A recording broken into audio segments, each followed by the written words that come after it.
بسم اللہ الرحمن الرحیم۔ قسط نمبر 880، دین و مذہب، عبادت اور دعوت، داعی کی آزمائش اور امتحان، سیرت اور رواج۔ سوال نمبر 278 اور اس کا جواب۔ گجومتا ہی مرکزی مقام ہے۔ دعوتی کام اور اس کا اسلوب۔ الحمدللہ وحدہ والصلاة والسلام علی من لا نبی بعدہ، اما بعد۔ دین و مذہب، عقیدہ دین ہے، عمل مذہب ہے۔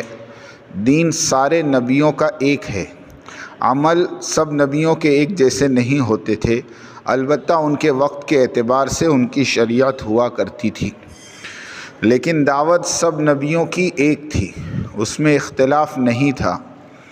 اللہ کی بندگی کرو اور اس کی بندگی میں کسی کو شریک مت ٹھہراؤ۔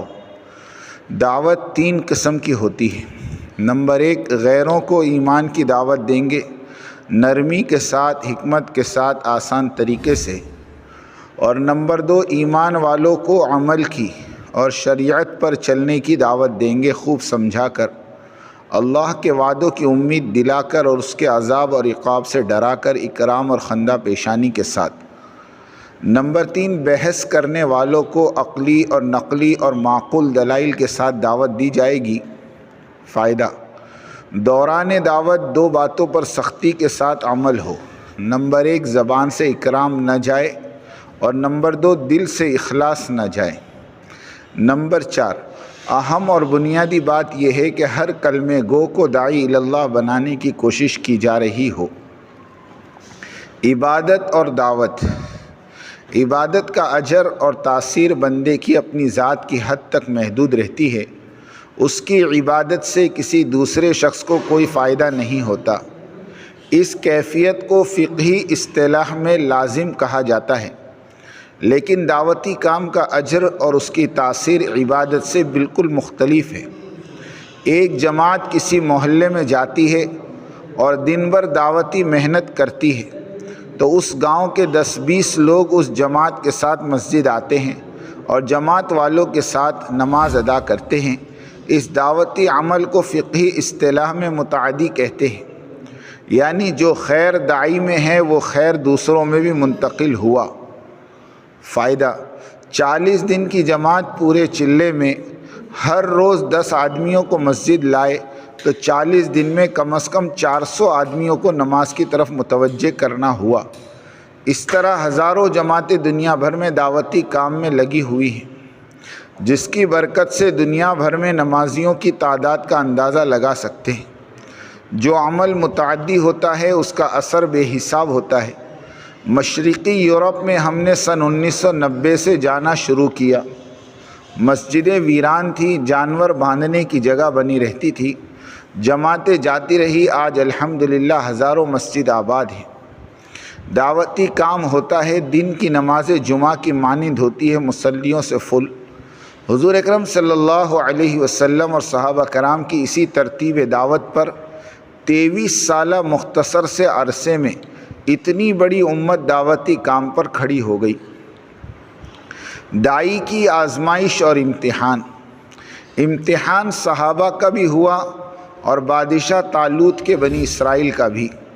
حدیبیہ والے سال میں صحابہ عمرے کی نیت سے احرام باندھے نکلے تھے۔ جانور، پرندے وغیرہ کثرت کے ساتھ صحابہ پر نازل ہوئے، یہاں تک کہ اگر وہ چاہتے تو ہاتھوں سے بھی تیر اور نیزے سے شکار کر لیتے، مگر نہیں کیے، اس لیے کہ اللہ نے منع کیا تھا، وَلَا تَقْتُلُوا الصَّيْدَ وَأَنْتُمْ حُرُمٌ، احرام کی حالت میں شکار مت کرو۔ طالوت والے بنی اسرائیل کو حکم تھا کہ نہر کا پانی مت پیو، لیکن نہر کا پانی سب نے پیا سوائے چند لوگوں کے۔ صحابہ کامیاب ہوئے اس لیے کہ صحابہ داعی تھے اور بنی اسرائیل داعی نہیں تھے، پانی پی کر ڈھیر ہو گئے۔ دعوت کے بغیر دین زندگیوں میں آئے یہ بہت مشکل کام ہے۔ صحابہ کو دین بھی دیا گیا اور دعوت دین بھی۔ سیرت اور رواج۔ اس وقت دین کے نام پر مسلمانوں میں آپس میں جو جنگ و جدل کا ماحول بنا ہوا ہے، اس کی اصل وجہ سیرت اور رواج ہے۔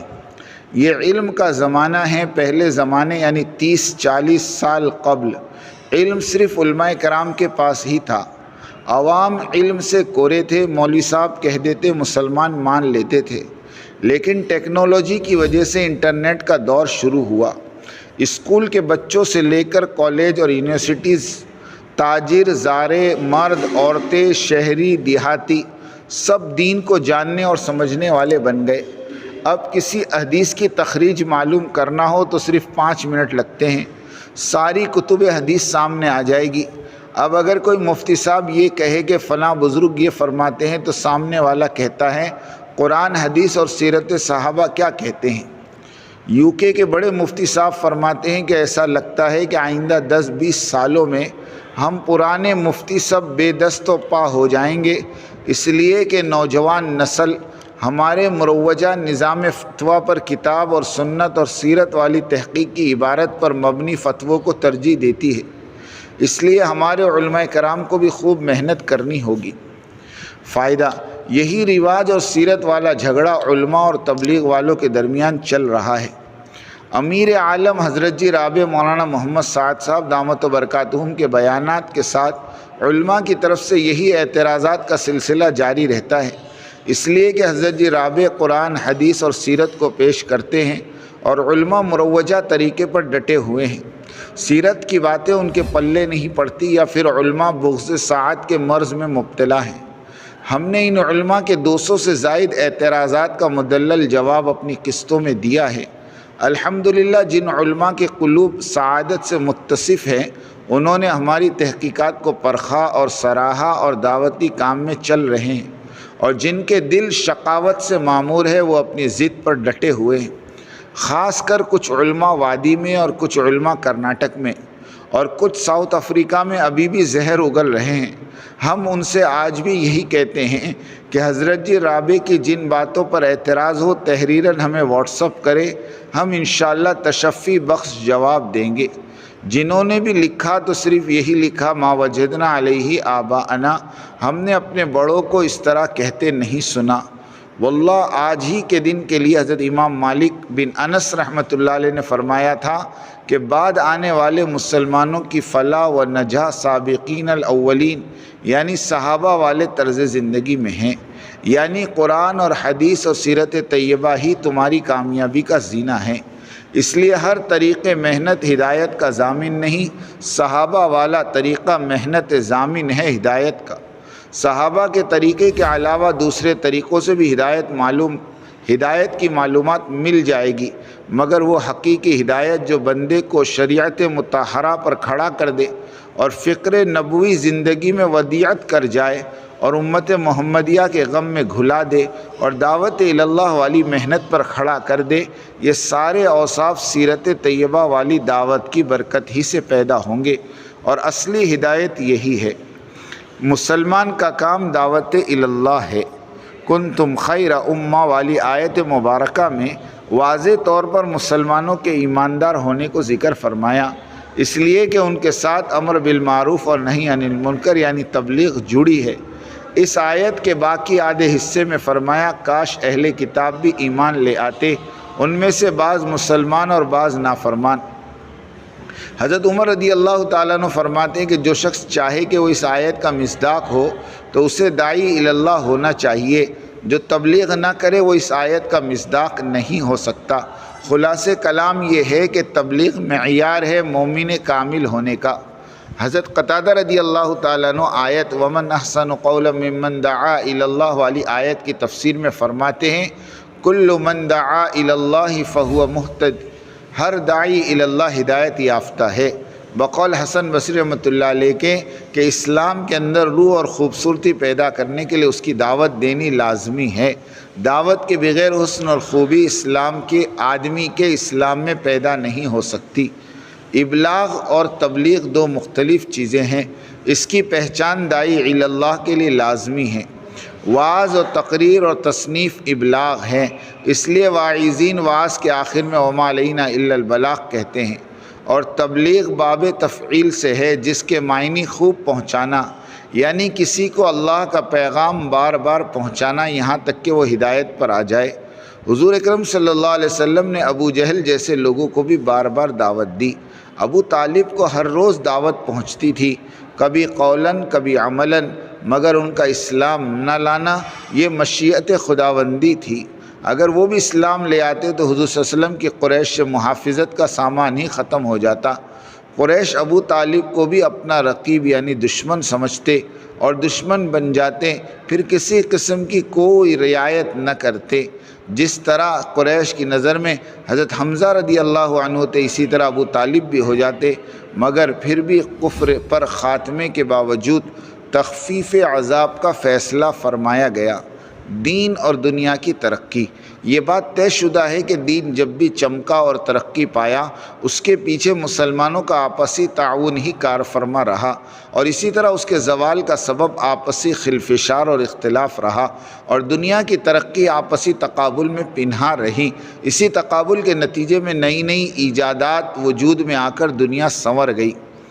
فکر و مجاہدہ اور انشراح، گزشتہ قسطوں میں یہ بات عرض کی تھی کہ ہر شخص جو کسی چیز یا عنوان پر خلوص دل کے ساتھ فکر و محنت کرتا ہے تو اس چیز کے اسرار و حقائق اس پر کھلتے چلے جاتے ہیں، اور پھر ان اسرار اور رموز کو جب وہ بیان کرتا ہے تو عوام اور خواص سب متحیر ہو کر رہ جاتے ہیں، اور شور مچ جاتا ہے کہ ہم نے اس طرح سے اس آیت کا اور اس حدیث کا معنی اور مطلب کبھی ہمارے بڑوں سے نہیں سنا، اور پھر اسے عام کر دیا جاتا ہے کہ فلاں مولانا صاحب نے اس طرح کی تفسیر و تشریح کی ہے جو ہم نے اپنے بڑوں سے کبھی نہیں سنی۔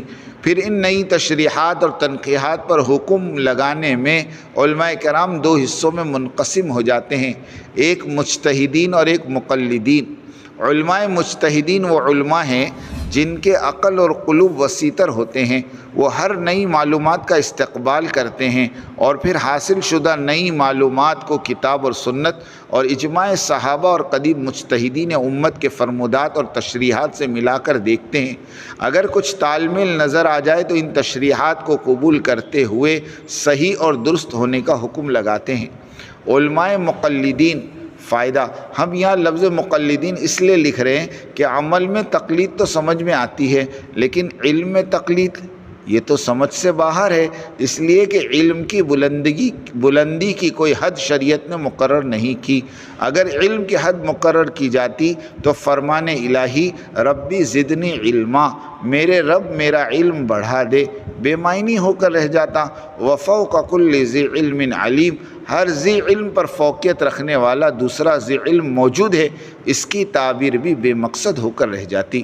خلاصہ یہ کہ عمل کی حد مقرر ہے، اس کی شکل بھی مقرر ہے، اس لیے کہ عمل مخلوق کی طرف سے ہے، اور علم خلاق عالم علام الغیوب کی طرف سے، اور اس ذات بابرکت کی ہر صفت غیر محدود اور غیر متناہی ہے، اس لیے علم کی کوئی حد مقرر نہیں، نہ کوئی زمان نہ مکان۔ امت مسلمہ میں علوم اسلامیہ کے ماہرین اور ائمہ کرام اکثر دوسری اور تیسری صدی ہجری کے اجمی لوگ ہی رہے ہیں۔ اگر عربوں میں کشادہ دلی نہ ہوتی تو اجمیوں کی ان تشریحات کو قبولیت اور پذیرائی ہرگز نہ ملتی، مگر ملی اور بہت ملی، اس لیے کہ حجازی عرب وفوق کل ذی علم علیم کی معنی سے واقف تھے۔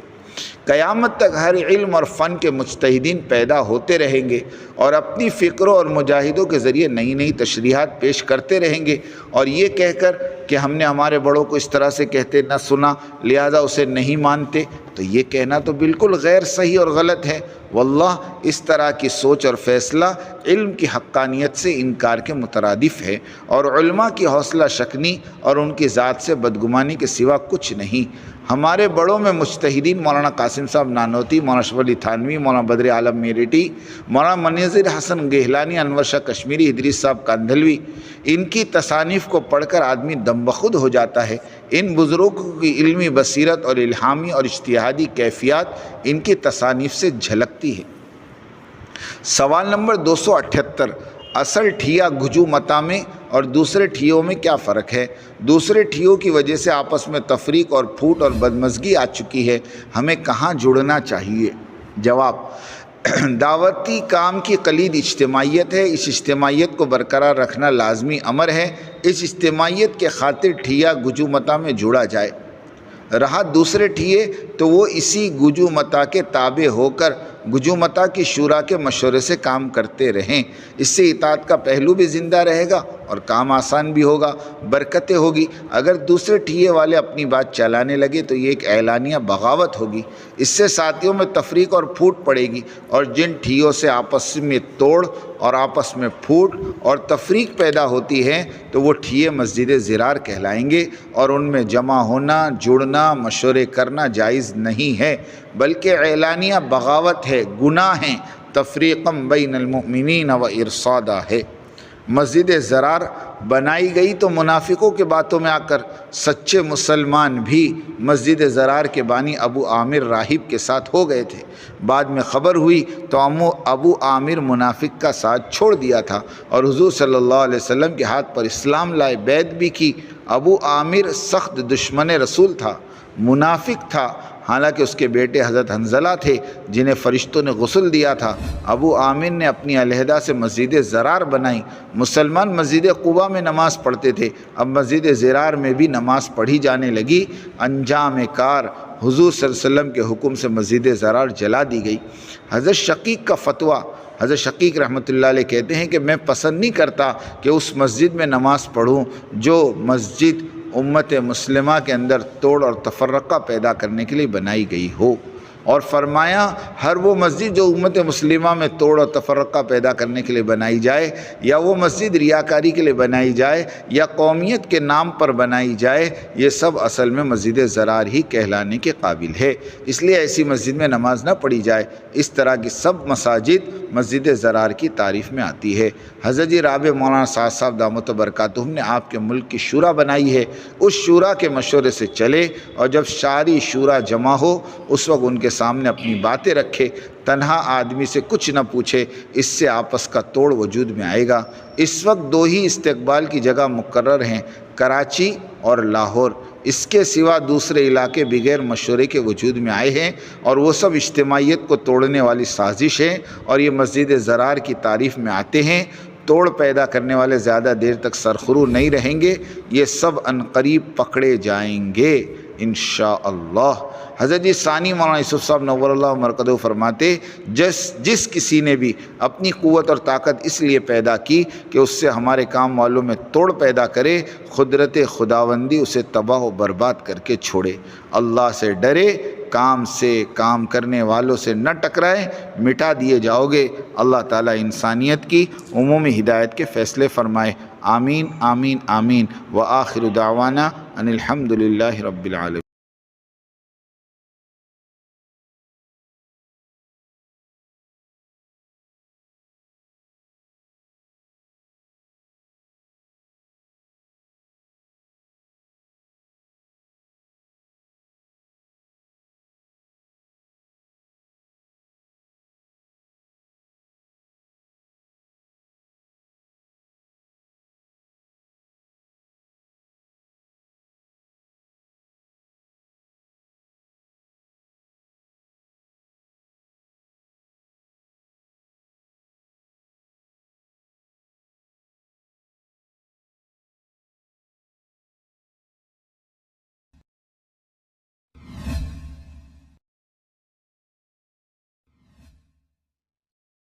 میرے لفظوں کے دریا میں سنبھل کر تم سفر کرنا، سفینے اس میں جو اترے وہ ساحل کو نہ پائے۔ میری بات توجہ سننی پڑے گی، بہت توجہ سننی پڑے گی۔ تم بات کو غلط مطلب نکالو گے اپنی ذہن سے، تو میرے ذہن میں جو مطلب ہے اس پہ غور نہیں کرو گے۔ یہ بڑی مصیبت ہے زبان میں، بجائے جو میں چاہتا ہوں اس طرف توجہ کرنے کے، اپنے دماغ میں جو کچھ لیے بیٹھے ہو اس کو غلط رخ پر لے جاؤ گے۔ سنو غور سے۔ بات کو سمجھنے کے لیے سب سے پہلے آدمی اپنے ذہن کو اور اپنے برتن کو اعتراض اور تردد اور اشکال سے خالی کرے، اس لیے کہ اگر کسی بات کو بھی مفہوم مخالف اور کسی بات کو بھی کسی دوسرے عمل کی تردید یا اس کی تنقیص یا اس کی افادیت کو کم سمجھنے کے سوء ظن کے ساتھ سنا گیا، نفع کی باتوں سے نقصان ہونا یقینی ہے۔ اس لیے سب سے پہلے ہم اس کی نیت کریں، پوری بات سنیں گے، آگے پوری بات نقل کریں گے۔